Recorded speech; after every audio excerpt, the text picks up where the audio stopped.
वहीं पे मार्क कर लो so that you know कि की पॉइंट्स में इसका 100% आंसर आपके पास है. Next you have vocabulary questions. Vocabulary questions can be synonym, antonym. Synonym means similar meaning. Antonym means opposite meaning. Also you might come across phrases.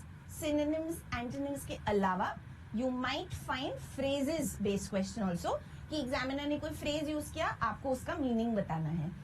Again I am repeating my self, this question is purely contextual. आपको किसी word का meaning आता भी होगा ना, the author might not be using it in the same way. Please remember, the author might be using the word differently. You may have a different dictionary meaning. It's fine.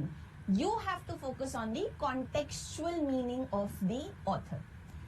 Third question is your primary purpose question. What do you mean by primary purpose? किसी भी चीज का primary purpose क्या होता है? Purpose क्या होता है? चलिए ये बताओ. Tell me. What do you mean by the word purpose here? Can anyone answer? What do you mean by the word purpose? Think. सोचो.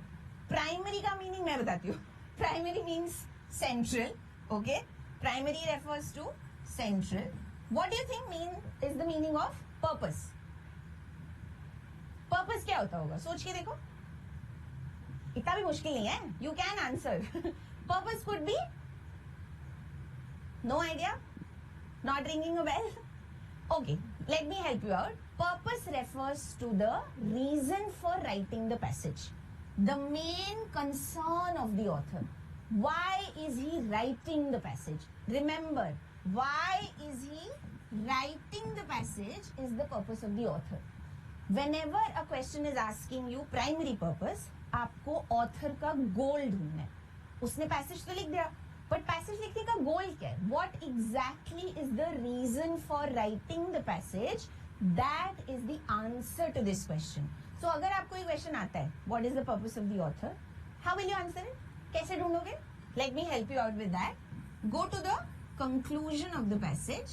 Most often, you will find the author highlighting his concern towards the end.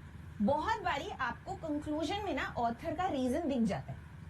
हमेशा नहीं बोल रही हूँ. Most often आपको author का reason for writing the passage last में ending में आके समझ आ ही जाता है कि वो किस वजह से passage लिख रहा है. Right? Now this question is very similar to one more question. इसके जैसा एक मिलता जुलता एक और question है, and that is central idea question. Lots and lots of students till they think दोनों का आंसर सेम होता है. Again, big mistake.